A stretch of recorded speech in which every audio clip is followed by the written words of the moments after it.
This is a FarmDoc Daily webinar. I'm University of Illinois Extension's Todd Gleason.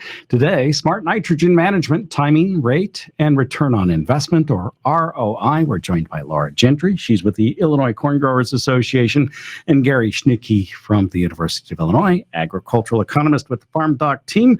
Good morning to you both. Gary, what are we going to go through in the way of topics for the day? Yeah, we have several topics for this webinar. And the topics will be, first off, we'll look at the N rate itself and its impacts on profitability. Then we'll actually know this answer already. Do farmers use the marginal MRTN? The answer is no, but we will go into that in more detail. Laura will to give us an overview of PCM and the nitrogen programs that we have there. We'll look at timing impacts on profitability. By that, we mean when you put the nitrogen in the field. And finally, we'll look at the impacts of or how we are doing relative to the nitrogen loss reduction strategy. So that's our outline today. Did I miss anything, Laura, there? No. Nope. I think you got it all. So let's start out with rates and profitability. Rates and profitability, one of the things that we're going to constantly refer to is the maximum return to nitrogen, MRTN. And this is a regional approach. It's used by University of Illinois and many Midwest states from Ohio to Minnesota to Iowa. And in that region, even Michigan uses it. So what this MRTN is based on is data itself and suggests the maximum return to nitrogen. So we're looking at economic return there. So what the MRTN is, if you go there, will give you is the nitrogen rate and range. We're going to just give primarily the rate today, but they give a range, and those ranges maximize returns. Here we are showing those MRTNs for Central Illinois. So this would be for Central Illinois, and we're showing this for different anhydrous ammonia prices, $600, $700, $800, and $900 per ton, and different corn prices, $350 to $500. These happen to be for corn following corn. There are two different ones, but you can see here, I'm going to refer to the $4 corn price and the $800 anhydrous ammonia price, which is probably what we'll be at for next year. So this one for corn after corn would be 196 pounds per acre. I'm going to now switch to the next slide, which will give this for corn following soybeans, the more usual situation. And there we see that our $4 price, corn price, $800 anhydrous ammonia price has $179 per ton, or 79 pounds per acre. Get it right here. So those would be, and there would be a range around that, but that would be the suggestion for the maximum return to nitrogen. That, by the way, includes all sources of nitrogen, not only the anhydrous ammonia or nitrogen solutions, but the DAP and everything. So this is everything, all inclusive. So if you put DAP on before the corn plant, you should subtract the nitrogen in that from the other rate. Again, those rates, we are thinking as of August, we're using MRTN as of August 2nd, 2024. They update that periodically through the year, but it's 179 pounds per acre for Central Illinois, a bit higher, 182 pounds per acre in Northern and 200 pounds in Southern Illinois. Southern Illinois, even though it has lower yields, has higher N rates, and I know it's not fair. It's just the way it is. So we don't determine fair here. So those would be the maximum return to nitrogens. And what our results are going to show is that indeed those are correct. If we look at PCM and we're PCM results. We are going to be looking at PCM results, and this is a typical table. If you look at the business case for farming, you will see this book often. I just want to go through how we, again, do this just to provide a little bit of background. We have fields, and we have 100,000 acres now in PCM, or am I missing this? Oh, we have close to 500,000. Oh my gosh, I'm aging myself. So 500,000 acres in PCM. For each of the fields in PCM, we have a yield. The farmers enter that yield, and we report the averages here. We then, and this is a cornfield, obviously, we take that crop yield times the standard price. So each year, we don't ask the farmer for their price of corn. We calculate average price for the corn. So that minimizes our ask of the farmer. And it also keeps it fair. We're not looking at differences in marketing here. So the gross revenue would be yield times price. We also calculate and often give nitrogen fertilizer cost, which is, we ask farmers for their rates of application of all fertilizers, which would include anhydrous ammonia, nitrogen 28 and 32%, as well as urea in rare cases, and liquid forms of nitrogen. It's amazing at how many different nitrogen fertilizers are out there. And we have the biggest ones are obviously anhydrous ammonia and nitrogen solutions, but we have a whole bunch of other ones. We do. We're trying to add in all those different blends that we see more and more often. By the way, those blends typically are higher cost than anhydrous ammonia and 28% and 32%. But they all do count towards the total number of pounds that are being put on in the MRTN. They all count in the total pounds. You'll see here $104, for example, for fall application, and what that would be every form of fertilizer, the nitrogen fertilizer, primary nitrogen fertilizer applied, and that would be in fall applied primarily anhydrous ammonia. But there would also be some nitrogen likely in, for example, the spring spray pre-plant. That would be included here, which would be 28%. We would also, in our N at the top, also include nitrogen in DAP or in MAP, whichever the case may be. So that's what our nitrogen fertilizer is. We give operator land return, so we capture seed, pesticide, drying, storage, crop insurance cost, and that gives us total direct cost, nitrogen fertilizer. We have power cost, and so each field pass is given the Illinois machinery cross rate, and we also put in here power cost related to custom applications. So those would be included in power costs as well. We put overhead in here, but that doesn't, if you look here, it's $41 per acre no matter what. We don't collect that. We keep that standard across.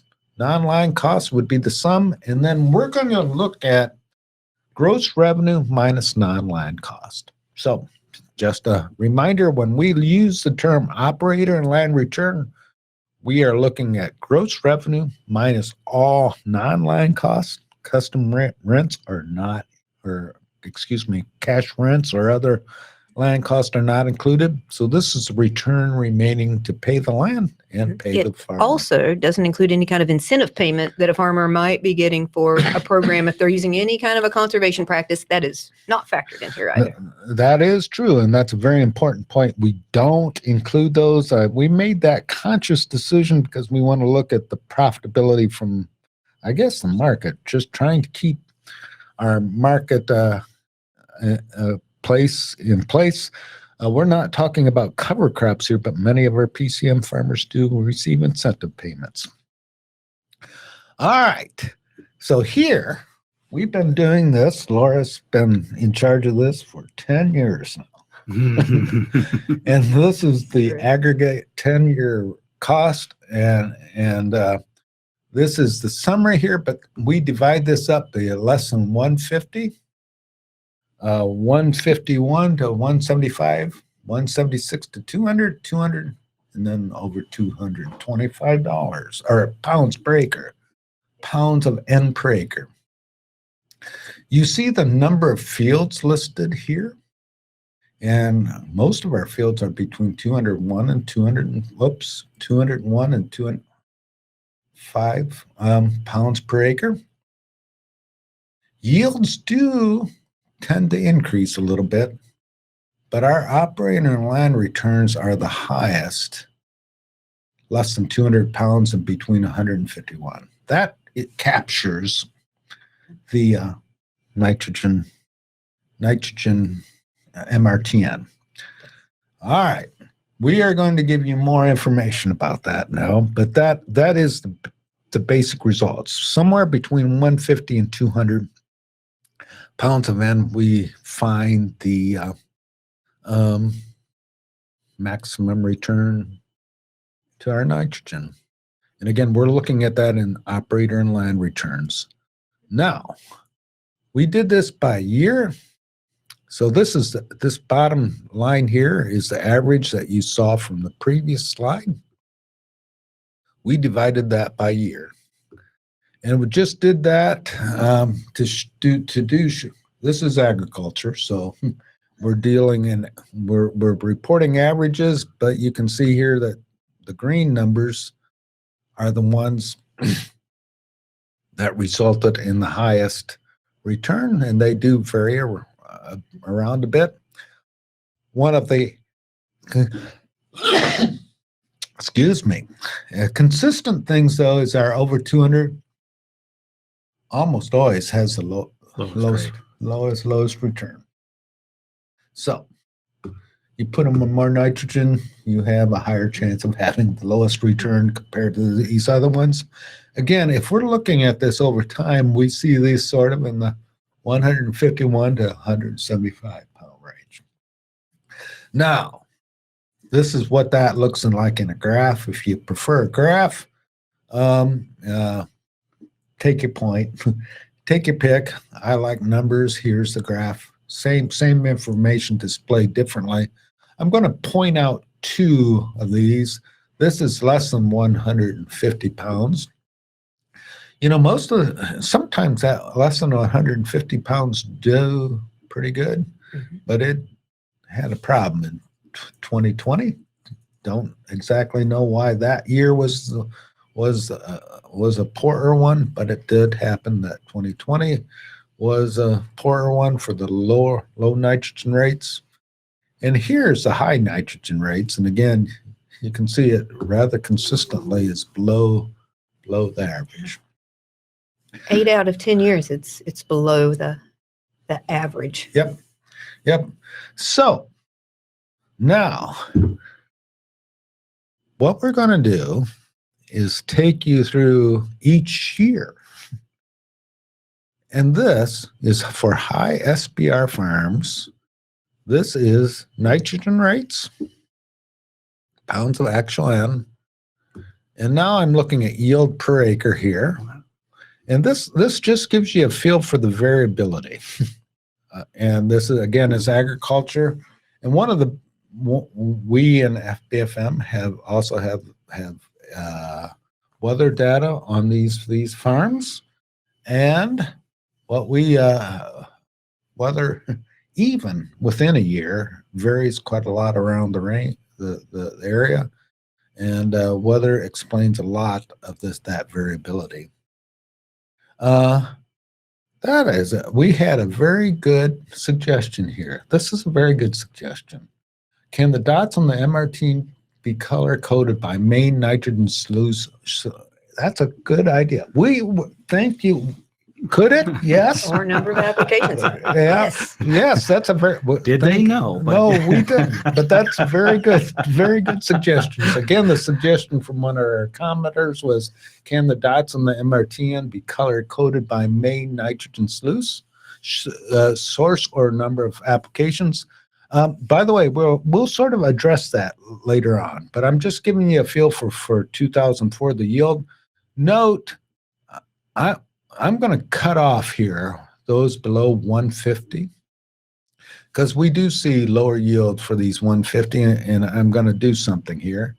This is operator and land returns. And again, you're looking at this mass. Again, yields, weather play an important role. And if we had corrected these for weather, we would have had these.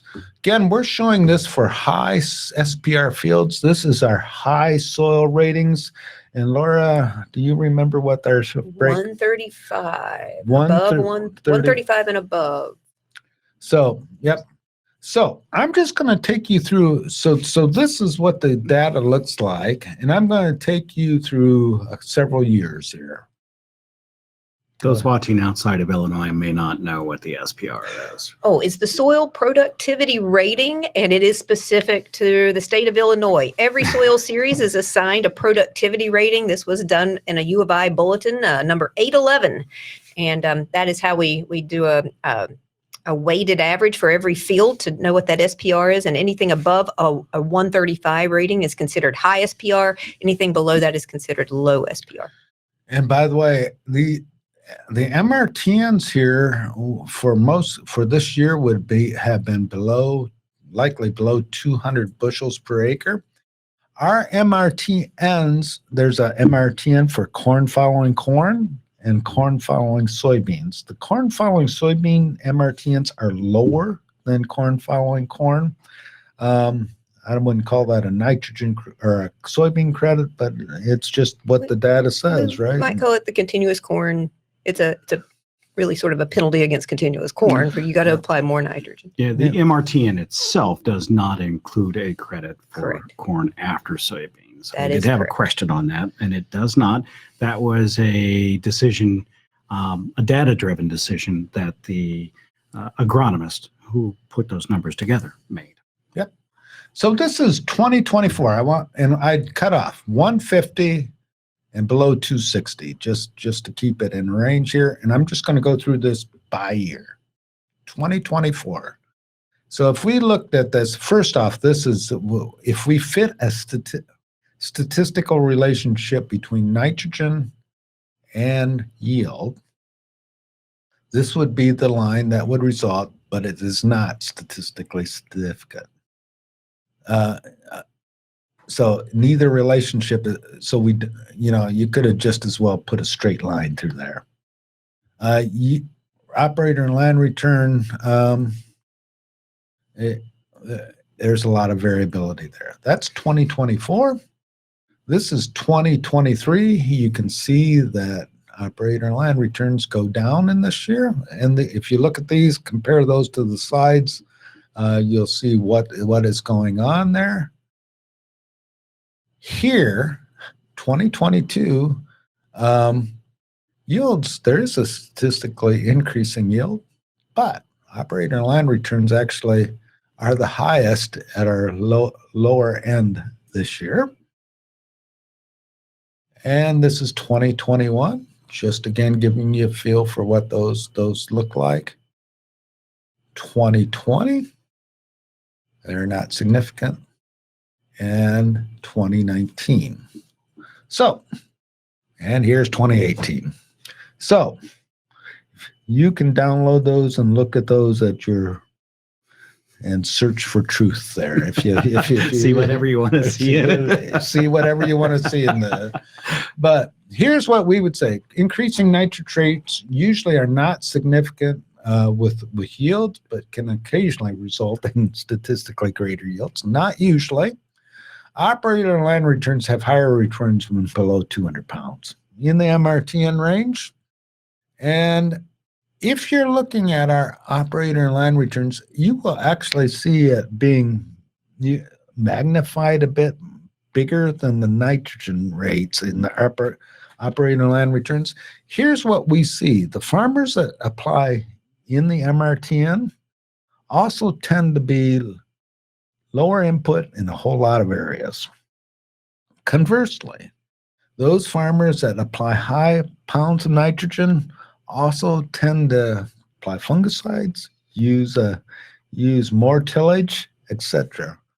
one of the things that we often see is that one of our strongest relationship is when we look at nitrogen and then direct cost and total cost. And again, those are both statistically significant. There's a lot of variability around there still, but higher nitrogen rates are associated with both higher nitrogen cost, higher direct cost, and then for whatever reason, farmers also have higher cost in other areas because if you're applying higher nitrogen rates, you're probably also going to do more tillage. You're going to do more fungicide, do more pesticide applications. So one question is, are these all after corn after soybeans? I did not sort those out for corn after soybeans. So they also include corn after corn. Having said that, they're mostly corn after soybeans. Yes. So do farmers follow the MRTN? The answer is 68% of them are above it, right? 26% are at the MRTN and 6% are below MRTN. And again, we see that. Again, if you look at our results, we consistently find that that is where returns are maximized. Again, that can vary by year just because year, but if you, before the fact, you would say that that is where returns are maximized. In 2023, we saw that farmers were more likely to be applying in the MRTN for corn. And then last year in 2024, we saw that they got a higher percentage of them were up above the MRTN again. Yeah, we don't, and maybe that had to do something with lower, I don't know. But we do see, you'll see a survey at the end that says that a lot of farmers are thinking, from the survey that we're quoting anyway, more farmers are thinking about applying within the MRTN next year. So what are one of the things that we asked are, what are the observed factors associated with the adoption of MRTN in Illinois? And one of the results is when we suggest targeting farmers that with those that don't have those characteristics, and maybe they should be using MRTN. But here's the increased likelihood of adopting MRTN. Use of cover crops, use enrollment in an NLRS program, use of strip till or no till. So, and again, we would generally attribute those to be perhaps more environmentally focused than not. So what decreases the likelihood of adopting MRTN is custom application. So if a farmer has his custom applied, they have a higher chance of being above the MRTN. Mm-hmm. And custom applications usually have something to do with whether or not fertilizer retailer is making the recommendation or not. So our results would suggest that applying above the MRTN may increase yield, but does not increase returns comparing to applying at MRTN. We had a question, was 2023 or a comment, 2023 was dry, 2024 was wet? Mm-hmm. That was in relation to the discussion about the nitrogen rates. Yeah. Why they were maybe a little lower in 2023, a little higher in 2024. And maybe the thought is that the farmers were applying a little more in 2024 because there was some concern they lost some of their fall applied nitrogen, or, whenever the rains occurred, just applied a little more because they thought they lost some. The other thing that was going on was we had anhydrous ammonia prices above $1,000 per ton in 2023 and less than 2024. Still high. There's the reason. So both are good, but I think the economist always goes to the price. All right, I am up. Thank you, Gary. Thanks a lot. So I'm a soil scientist and I'm adjunct here at the University of Illinois in the Natural Resources and Environmental Sciences Department. But my paying gig, as I like to say, I have had the honor of working with Illinois corn growers for 11 years now. And this program that we've been citing data from, the Precision Conservation Management Program, this is the Illinois Corn Growers Association's, it's our best faith effort to help the Illinois farmers prevent additional regulations on their fertilizer applications. That is something that our members tell us year in and year out. It's really important to them.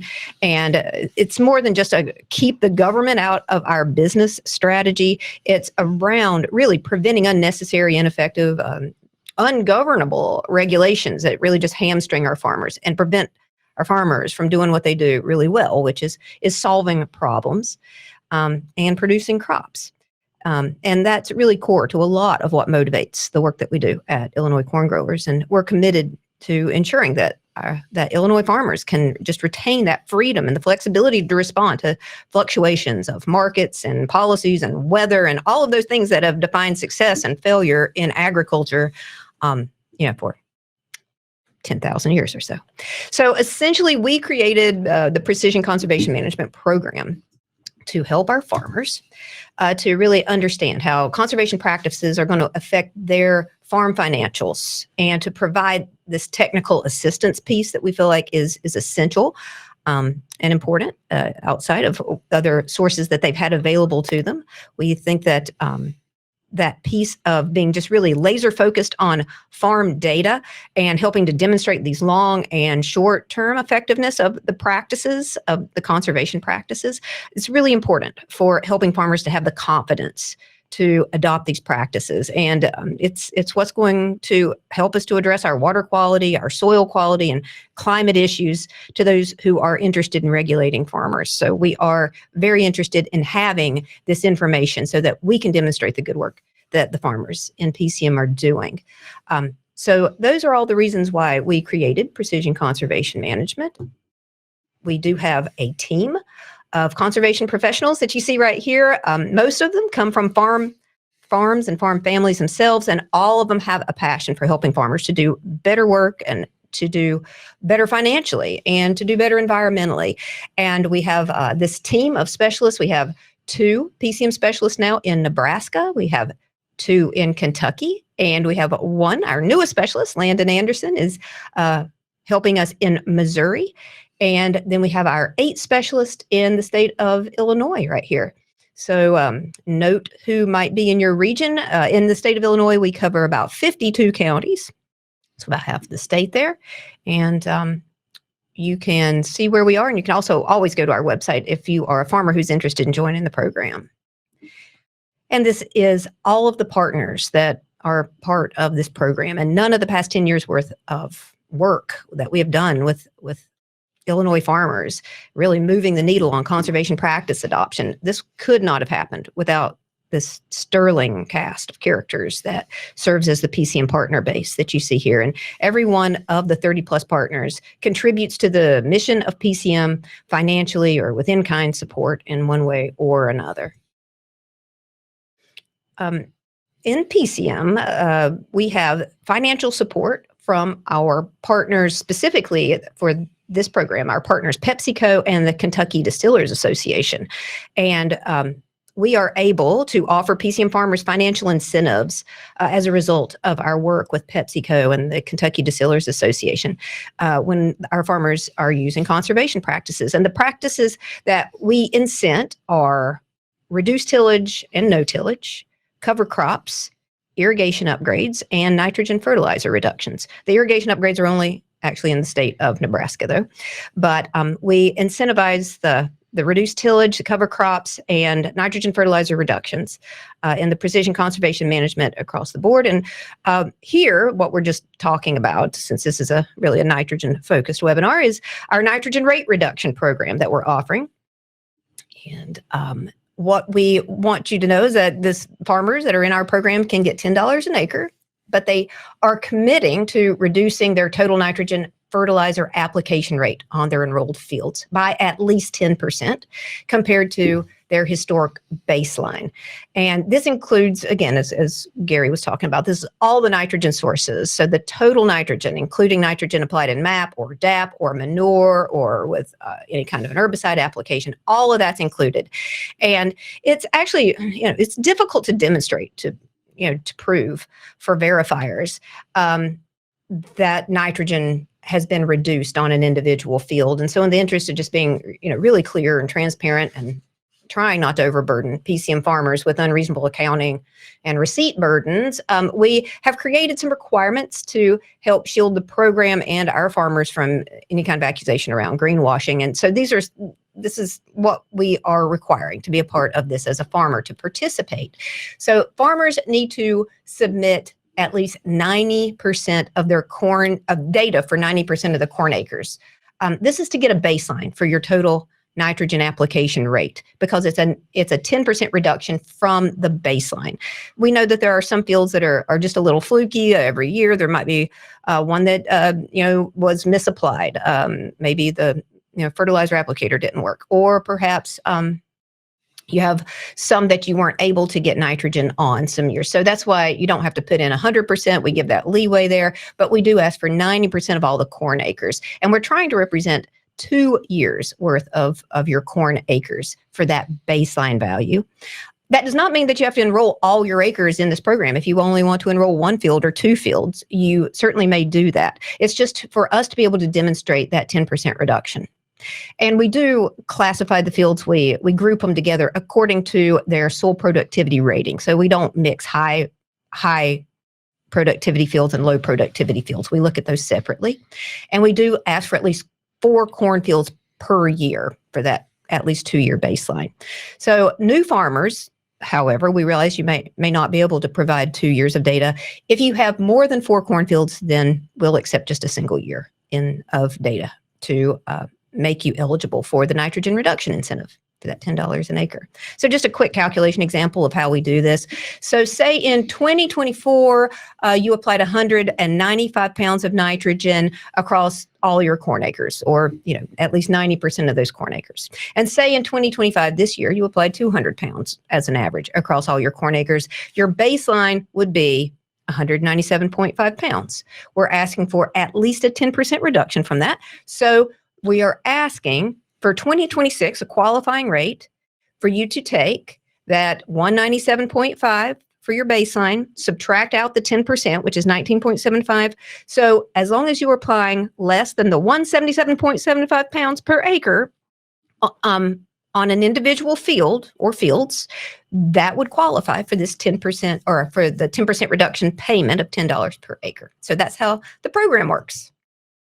And that, I think, wraps up our nitrogen rate conversation, right? That does. So again, excuse me, we do see our highest profitability in that MRTN range, or somewhere between 150 and 200 pounds, and there are programs that will pay for reductions in nitrogen rates. So you want to experiment, try it.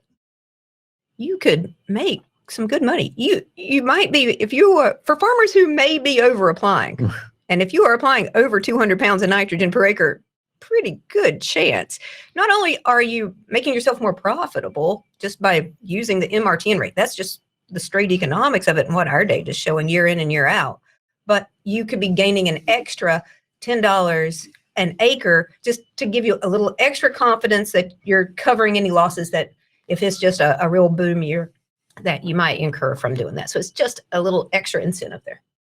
All right. So let's talk about timing impacts on profitability.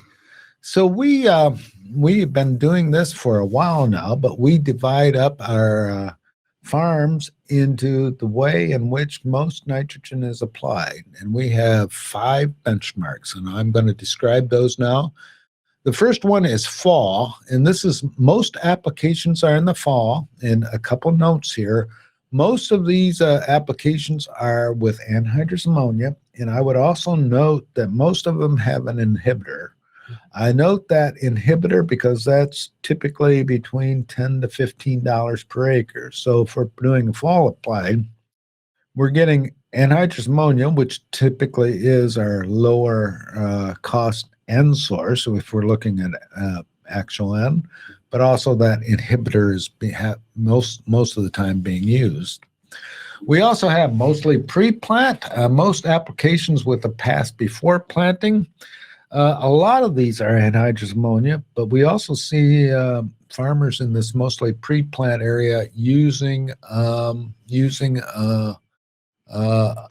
quite a bit of nitrogen solutions and other nitrogen fertilizers as well. Mostly side dress in most applications with the pass after planting. And again, mostly side dress would typically also have a nitrogen application before planting, with that often being nitrogen solutions as a chemical pass before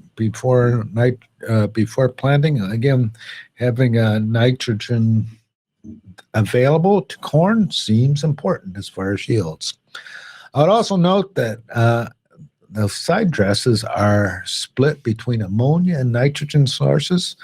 I would tell you as an economist that anhydrous ammonia is probably preferred because it's lower cost, but that doesn't necessarily drive the day. So, and then 50% pre-plant and 50% post-plant. This is where typically, and typically is used advisedly, 50% you have a split application, and then a three-way split applications from nitrogen in three passes.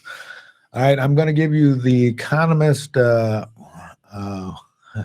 interpretation here right away. All right. You notice we don't see any difference with higher N. We also typically don't see application timing having much impact on yields, right? All right. You want to do it the least cost way then, which would be one pass using anhydrous ammonia. All right. Here, Lars, looking at me, even a soil scientist would have to agree with that logic, right? All right. You didn't say if it was in one. You said one pass. You didn't say what time. What well, time of year. All There are right. 2 times a year that can happen. There are two. There are 2 times Possibly a year. 3. Yeah. Possibly 3. So here's 3, and this is first off. Just look here: 338, 356, 347. These are mainly are one pass systems, and they have an advantage over multiple passes. I would also say that these systems, for whatever reason, we see less anhydrous ammonia down here and more anhydrous ammonia up here. All right. So just to cement that a bit more, we did a special analysis. We looked at fields that have rates between 150 to 220 pounds. We're capturing more than MRTN, but we're not throwing out, but not including in our evaluation those with lower nitrogen rates and higher nitrogen rates. So sort of restricting that to our a range where we see more profitability. And so we're just controlling for differences in nitrogen applied when we're looking at these rates. We still, so let me tell you what this gives by year. We didn't go all the way back, only showing 218 through 218, and this is the average. We still see the same sort of result, 14 to 17, and our highest is mostly side dress. For whatever reason, mostly pre-plant didn't fare as well as the entire one, but our three-way split and our 50% pre and 50% side dress are still the lowest. I would also note that these we have these two, for whatever reason, had higher percentage of anhydrous ammonia than this one, and that I don't have a good explanation for that. So what this analysis prompted us to do is we need to look at the mostly pre-plant and look at the source of the nitrogen as well. Here's what happened to yields. Oops. And you'll notice yields, for whatever reason, 2016 was a bad year for mostly pre-plant. Don't know why. Our three-way split had a bad year in 2023. Again, mostly side dress had a poor yield in 2022, and then our anhydrous ammonia in 2020 was we had a tight distribution that year. Here is the nitrogen cost, and overall, it's 55% per pound. Our lowest is fall applied, even including the inhibitor, but our mostly side dress comes in there. Mostly side dress has a good portion of anhydrous ammonia in there. And what's also helping this mostly side dress and keeping it within that 3-cent range is they don't have an inhibitor in there. So we can see this mostly side dress area as having one of our lower cost. Mostly pre-plant are in the range. And again, these two typically used higher nitrogen sources. I point out 2023, remember this year, 93 cents per pound, which is really high. And we saw those differences got really large here. Finally, here's our total cost. And we see our total cost, our mostly side dress, 40%. All three of our one-pass systems have lower costs than others. Our three-way split had much higher cost. Again, this might be the proclivity to do things. And 2023 had much higher cost. Again, that was a high-cost year, probably trying to get the highest yields because we had high prices, but we also had high costs that year. All right, so what do we see here? Highest profit with systems typically are a single dedicated nitrogen pass, mostly side dress, fall, mostly pre-plant. Again, those typically have nitrogen at other sources, but they have one primary nitrogen pass. They don't typically split things. Side dress comes out usually is one of our better ones, fall, but any one of the three where we're making one nitrogen pass, and the cost of nitrogen and nitrogen applications are essential in long-term profitability of nitrogen systems. So, one of the things that we hope is more active nitrogen management would result in higher returns, and we typically don't see that in our PCM data. You've said it a couple times. This is the right economic time to be a low-cost producer. Yeah. One other thing is this is the time to be a low-cost producer. Farmers who adopt higher cost system in nitrogen are also likely to adopt higher cost systems in other areas. And that's one of the things that we need. And I would just note that. And that's something that we're going to continue to look through in our PCM data. So with that, Laura. Right. Okay. Well, before I roll into this, there were a couple of questions about that nitrogen reduction program for farmers that we're offering. So the one of them was, if a farmer already applies nitrogen at or near the MRTN, they likely won't qualify for the $10 incentive or be willing to reduce nitrogen further. We do not make the MRTN part of the decision-making process. We would not suggest to anyone applying at or near the MRTN that it's a great idea to reduce their nitrogen rate by 10%, but we don't prevent them from doing that. But in essence, this comment is correct that farmers who are already applying within the MRTN are less likely to benefit from this program. This is being targeted towards the farmers who are applying, in that 225 pounds higher. area to help encourage bringing those rates down for themselves and to help us prevent the probability of being regulated in the future around water quality. Another question, a really good one, was, do biological products count against the total nitrogen application rate? And the answer is no. No, they are not considered. So say a farmer is applying any given nitrogen rate that may be higher than is the most profitable. If they are considering using a biological product and bringing their nitrogen rate down anyway as a result of using that biological product, this is a great way to help incentivize that decision and test out some of those biological products on their farms too. So that's a great strategy. Okay, so the nutrient loss reduction strategy update and reducing nitrogen runoff from our fields. So the Precision Conservation Management Program truly was created as a response to the Illinois Nutrient Loss Reduction Strategy. The Nutrient Loss Reduction Strategy was released in July of 2015. And one of the key metrics of the Nutrient Loss Reduction Strategy was this idea of a 2025 interim goal. And so I went backwards. Why am I going backwards? Here we go.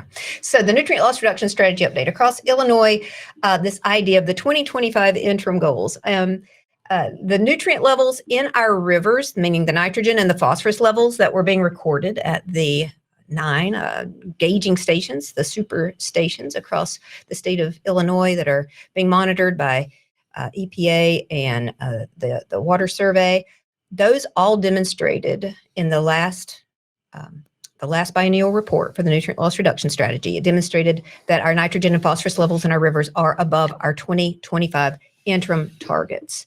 And that, as I said, those 2025 interim targets, well, they're important because not every state developed their own nutrient reduction strategy, but not every state had to put in an interim goal just to be able to assess how they're doing. We did do that. We had one interim goal. It was 2025, and we're going to see how we did against that goal and how we are moving towards the final goal here. But I wanted to point out, you could make a good case that the state of Illinois is making progress in terms of its nitrate nitrogen levels and bringing those down. Both point sources and non-point sources have made measurable progress in that. We'll demonstrate, we'll talk about that. But phosphorus is turning out to be just a much tougher nut to crack than we, or at least I, had anticipated when we were having these discussions about the nutrient loss reduction strategy back in 2012, 13, 14. Of course, the strategy was released in July of 2015, and during that period of time, essentially no progress really can be demonstrated in terms of bringing those water level phosphoruses, the water loads of phosphorus, down to the goal levels for the interim or, of course, for the final goal. So the way that the Nutrient Loss Reduction Strategy Steering Committee and the reporting team currently utilizes, they use a 5-year running average to be able to demonstrate nitrogen and phosphorus yields. Those loads are measured as millions of pounds per year that are measured in our rivers.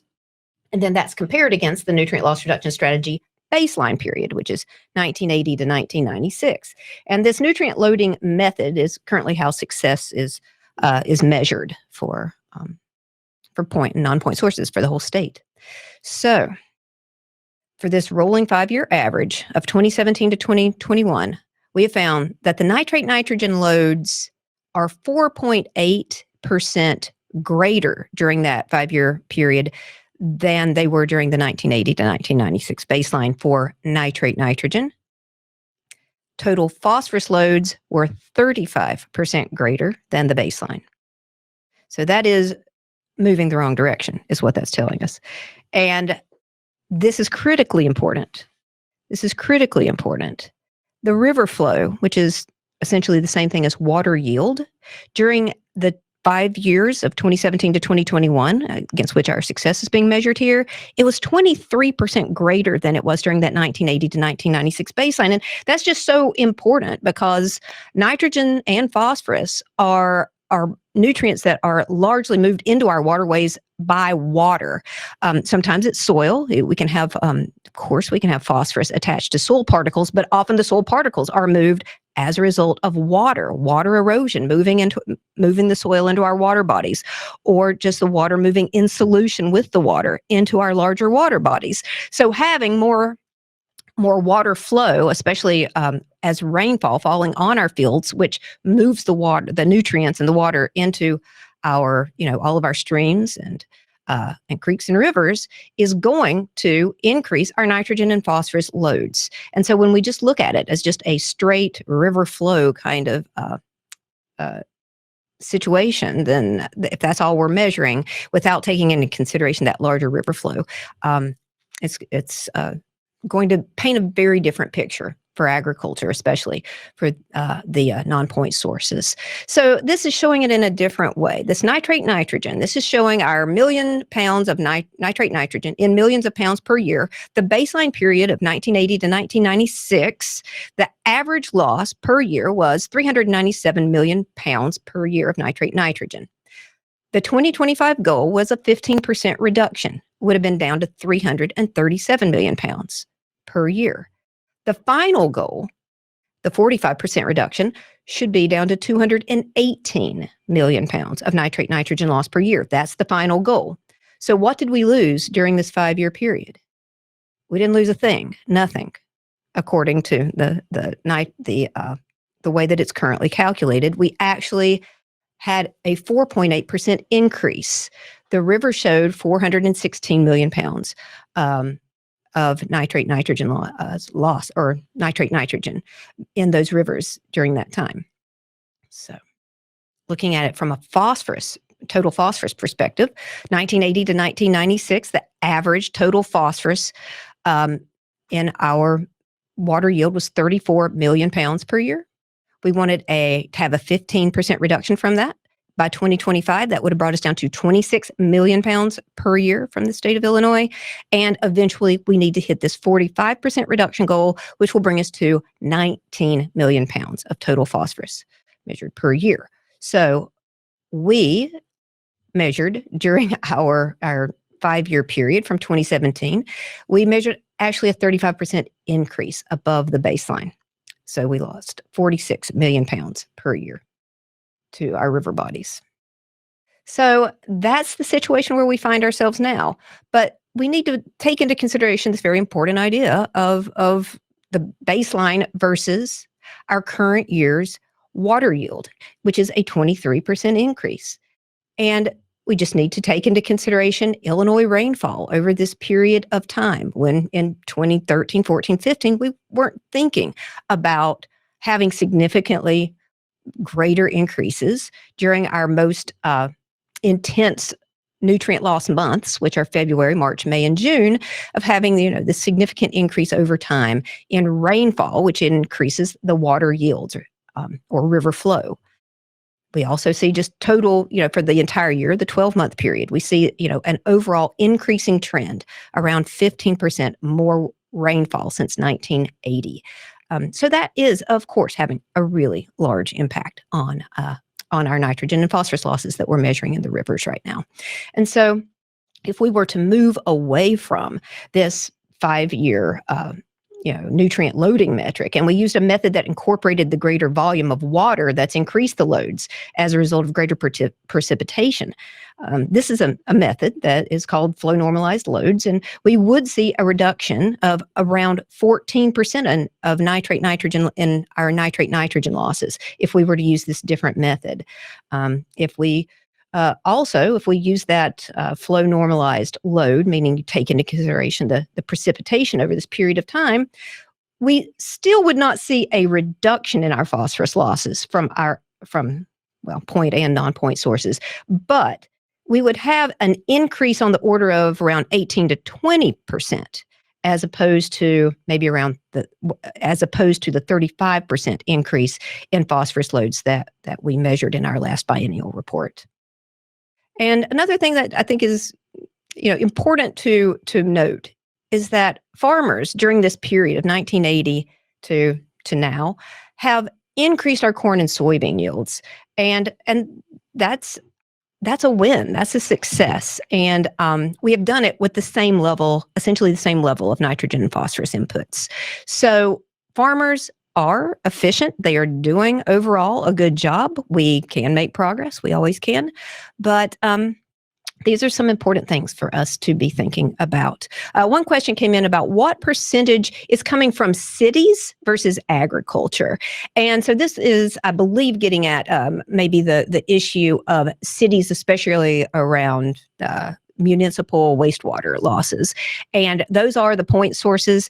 And we have to tip our hat to the point sources. They have done a fine job of, especially the larger plants around Chicago, the Stickney plant and some others, of really addressing their nitrogen and phosphorus losses. So they have upgraded a lot of their facilities. So they have done well, and it's just a lot harder to regulate thousands and thousands of farmers and hundreds or millions, we should say, of acres of farmland. So how do we reduce our nitrogen and phosphorus losses? It can be done for agricultural fields. We really like to focus on infield practices at the Illinois Corn Growers and within the Precision Conservation Management Program, as opposed to edge-of-field practices. We think that infield practices are just a really good first line of defense. This is a great way to retain the investment that you have made in your nitrogen and phosphorus. So using practices like reduced tillage, no-till, or strip tillage, or even just a single pass with light tillage, those conservation tillage practices can be quite effective for reducing phosphorus losses relative to full width, heavier, more intense tillage. You can reduce phosphorus losses by 30% up to 70%, depending on the type of tillage. So of course, no-till would have the least amount of soil erosion and therefore the least amount of phosphorus contribution likely. There are some caveats there.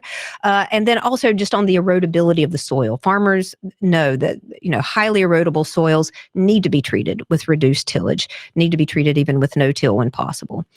Reducing nitrogen to the MRTN, what we are talking about right now, at least a 10% reduction. According to the nutrient loss reduction strategy, it said 10%, but we also believe that it underestimated the number of farmers who were applying above the university recommended rate at that time.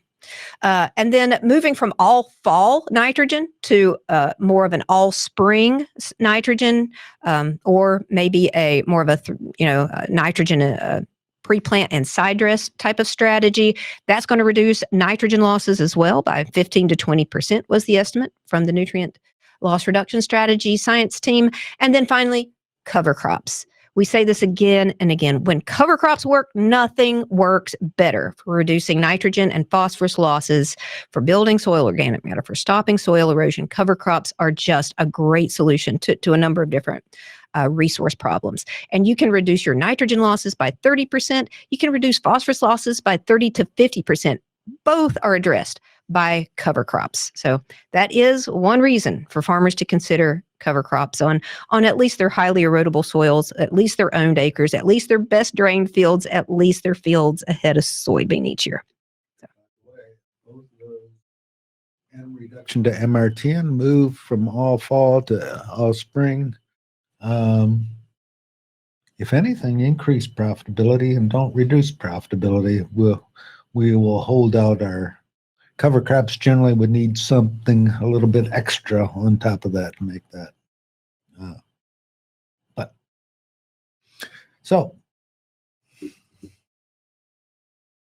Oh, thanks, Gary. I forgot about this one. This is coming from a survey that we sent out. The PCM specialists every year send out a survey. The PCM specialists every year deliver a resource analysis and assessment plan. That is our customized report that is created for every PCM farmer in the PCM program and is delivered to the farmers by their PCM specialists in February and March. And following the delivery of that report, we send out a survey asking farmers what they thought about the PCM report and what could be better, how we could do a better job, but also asking them about what some of the things that they're learning within PCM might be helping them in terms of conservation decisions. And what we found was that 67% of the farmers who responded to that survey who are not already using reduced tillage practices are likely to reduce or eliminate tillage, so moving to no-till. 70% of the farmers who are not using cover crops on their whole farm are likely to either try cover crops or expand the number of fields on which they're using cover crops next year. 68% of the farmers who are not using MRTN rates right now are likely to move towards using the MRTN recommendation in the future. That, we think, is just a tremendous win for farmers and for water quality. And then finally, 66% of PCM farmers who are not already applying nitrogen in season are likely to move to applying some significant portion of their nitrogen fertilizer more in season and away from fall application. Well, as we close out our time together, we'd like to thank you for joining us here on this FarmDoc Daily webinar. And we'd also like to thank our sponsors. They include the TIA Center for Farmland Research, CoBank, Compeer Financial, the Illinois Corn Growers Association, Growmark, Farm Credit Illinois, the Illinois Soybean Association, and John Deere. We'd also like to thank our partners, including the College of Agricultural, Consumer, and Environmental Sciences, that's College of ACES here on campus, and the Department of Agricultural, Consumer Economics, which, of course, Gary Schnitkey is part of, along with Illinois Extension, FBFM, and the Gardner Agriculture Policy Program, as well as Laura Gentry, who is an adjunct here in the Department of INRES and Crop Sciences, and Gary Schnitkey, agricultural economist. On behalf of Jim Baltz, who's behind the scenes, we thank you two for being with us. Remember, you can find these programs anytime you'd like up on our website at farmdocdaily.illinois.edu. You have a great day. I'm Illinois Extension Farm Broadcaster Todd Gleason.